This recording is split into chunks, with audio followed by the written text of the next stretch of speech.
When you open Adobe Audition, you'll see a screen similar to this. The first thing you should do is create a multi-track session.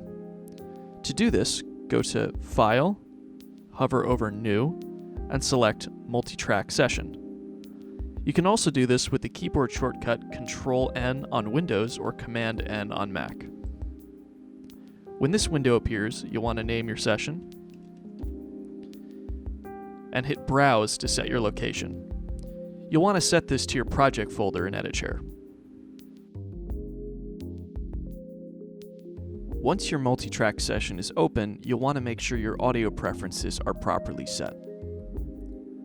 On Windows, go to the Edit tab, hover over Preferences on the bottom, and select Audio Hardware. On Mac, you'll find the Preferences option in the Audition tab instead. When this menu appears, you'll want to refer to the default input and default output settings. Though this isn't what appears on my screen currently, you'll want both of these settings to be set to Scarlett 2i2 for our edit rooms. Once you've done this, make sure your inputs are set properly on the tracks themselves.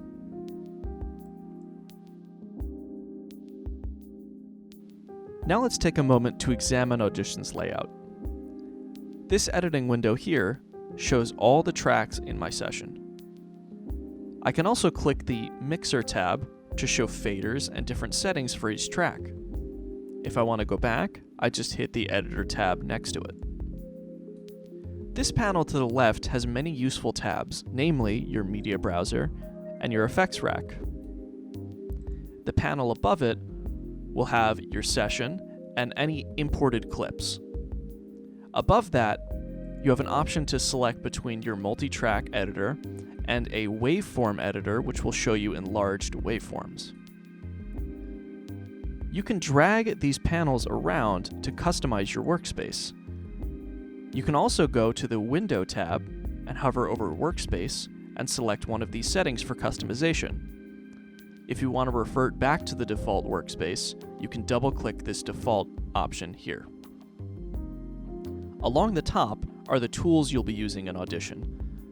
The most frequent tools you'll use are the Move tool, which allows you to select and move clips, the Razor tool, which allows you to cut a clip at a specific point in time, the Slip tool, which allows you to move content in a trimmed clip, and the Time Selection tool, which allows you to select a specific point on your timeline.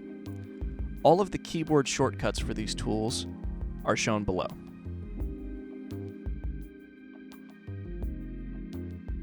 As you can see, when you create a multi-track session, several tracks will be added automatically, as well as one master track at the bottom. If you wish to add more tracks, there are a few ways you can do this. First, you can go to the Multi-Track tab, hover over Tracks, and select one of these options, or select Add Tracks for more options.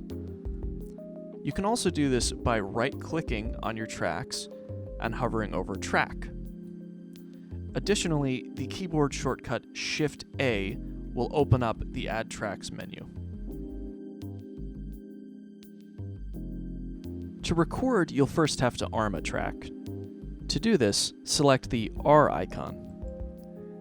Once this is done, you should start seeing audio levels from your microphone. This meter should be roughly 3/4 of the way up. Next, go ahead and hit the record button, and you'll be recording to whatever track is armed. Now before you do this, you should always check that the Scarlett 2i2 interface is properly set up. For more on this, you can refer to our instructional video on the interface.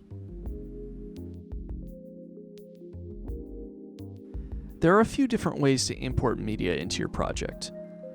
First, you can go to the File tab, hover over Import, and select File.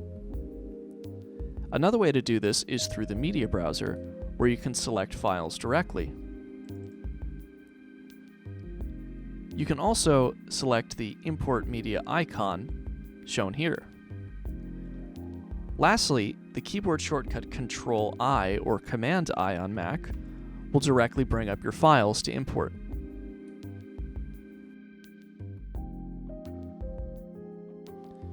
There are a few different ways to adjust your audio levels in Adobe Audition. First, I can adjust using this left adjustment knob on your track to adjust the volume for my entire track.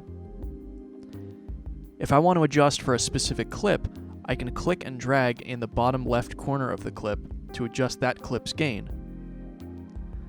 If I want to adjust just a specific selection in a clip, I can open up my waveform editor, make a selection where I want to edit, and use the adjustment knob to edit only in that selection.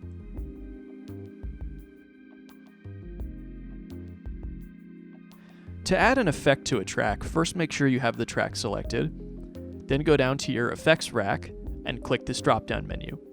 From here, you should be able to select what effect you want to add.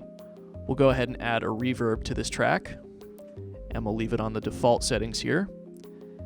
And now there should be a reverb on this track, and you can see that this effect has been added to my effects rack here. I can toggle this effect on and off with this button here, so just make sure that your effect is turned on if you want to hear it. I can also add an effect in the Effects tab and navigate what effect I want to add here. So let's go ahead and add a 10-band EQ. And now we can see that 10-band EQ has also been added to our effects rack.